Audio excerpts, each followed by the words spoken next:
ازيكم حبايب قلبي؟ عاملين ايه؟ يا رب دايما تكونوا بخير. جايلكم بفيديو جديد مع مطبخ حوا.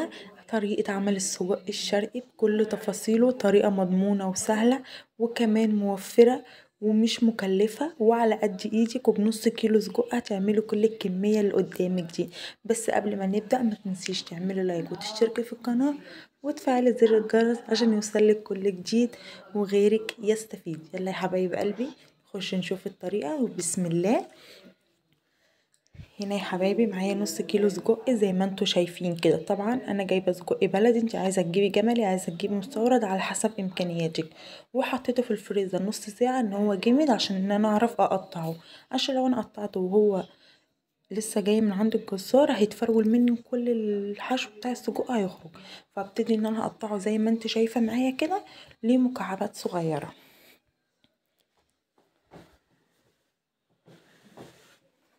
وهنا يا جماعه بعد ما خلصت تقطيع السجق زي ما انتوا شايفين مكعبات صغيره كده، عايزه انت تكبريها شويه عايزه تصغريها على حسب ما انت عايزه. وهنا معايا 3 طماطمات مقطعاهم شرايح، ومعايا بصلايه كبيره وفصين توم هرساهم، ما عندكيش هتاخدي معلقه صغيره من التوم المفروم اللي موجود في الفريزر.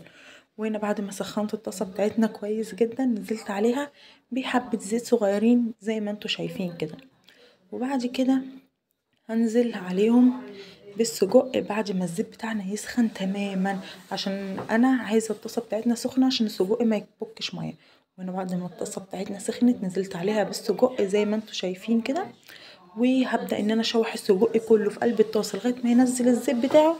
وبعد كده هشيله اهو زي ما انتوا شايفين، بشوح السجق لغايه ما لونه يتغير تماما وينزل كل الدهون اللي فيه. جربي الطريقة دي ومش هتندمي ان انتي عملتيها.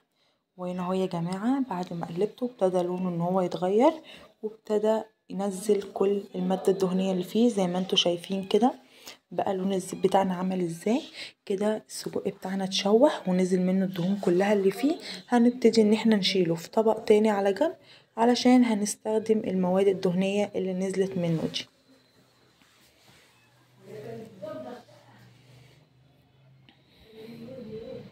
اهو. الطبق اللي انا بشيل فيه هشيل بقى كله. وهنا بعد ما شلت السجق كله هبتدي ان انا انزل بالبصلايه بتاعتنا اللي انا مقطعاها وفص الثوم، وهقلب فيهم لغايه ما البصلايه لونها يدبل ما تحمرش. وطبعا يا جماعه كل ده في معلقتين الزيت اللي انا حطاهم والماده الدهنيه اللي نازله من السجق بتاعنا. هبتدي ان انا اقلب كله في قلب بعضه. طبعا يا جماعه اصلا اول ما حطيت البصل عايزه اقول لكم الريحه تحفه، يعني بجد ريحه البصل لوحده كده مع الماده الدهنيه اللي نزلت من السجق مع معلقتين الزيت الريحه بجد خطيره. وهو زي ما قلت لكم فضلت اقلب لغايه ما لون البصلايه دبل، وهبدا ان انا انزل ب3 حبات الطماطم وقرن الفلفل الاخضر اللي انا مقطعاهم، وهبتدي برضو ان انا اقلب فيهم شويه. وبعد كده كلنا عارفين ان احنا هنحط حبه ميه صغيرين ونغطيها، عارفين ان احنا الطماطم عشان تستوي بنحط سنه ميه وبنغطيها نسيبها ان هي تنزل ميتها وتدبل معانا. وحطينا حبة المية الصغيرين زي ما قلنا، وهنغطيها وهنسيب الطماطم بقى لما تتسبك خالص براحتها. طبعا الاول على نار عالية بعد كده على نار واطية. وهنا حطينا معلقة صغيرة من الفلفل الاسود، وهنحط معلقة صغيرة من الملح، ومش هنحط حاجة تاني كده. خلاص هنقلبهم بقى مع بعض علشان الطماطم لما تستوي تبقى خدت من الملح والفلفل وخدت من السمنه والحاجات شربت كده من كله وما يبقاش ناقصها حاجه. زي ما انتوا شايفين اول ما ابتدت الغليان زي ما قلت لكم هنغطيها وهنوطي عليها ونسيبها. وهنا انا بعمل حبه مكرونه مبكبكه. طبعا عملت الصلصه، انا كنت نازله لكم فيديو للمكرونه المبكبكه هسيب لكم اللينك في صندوق البايو. وهنا خلاص المكرونه بتاعتنا تتشرب هنغطيها وهنسيبها.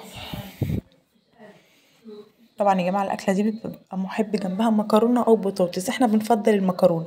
قولوا انتوا بتفضلوا ايه جنبيها واكتبوا لي في الكومنتات. وهنا بعد ما الطماطم بتاعتنا استوت تماما نزلت بمعلقه صلصه زي ما انتوا شايفين. طبعا يا جماعه الصلصه دي حسب الرغبه، عايزين تحطوا صلصه حطوا، مش عايزين براحتكم، بس احنا بنحب نحط صلصه عشان بتديها لون احمر كده وبتخلي طعم السجق فيه تكه كده.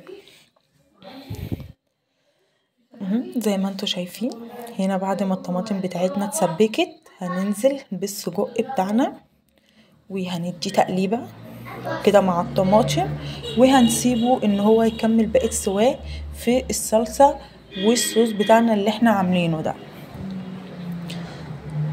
اهو. بعد ما قلبنا كويس جدا هنغطيه وهنسيبه بقى الاول على نار عالية، بعد كده على نار واطية يستوي تماما براحته.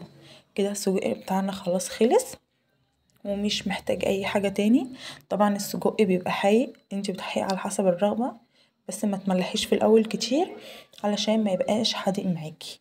ولو وصلت لغاية هنا ما تنسيش تعملي لايك وتشتركي في القناة وتفعلي زر الجرس عشان يوصل لكل جديد وغيرك يستفيد وربنا يحسن من بين ايديكي.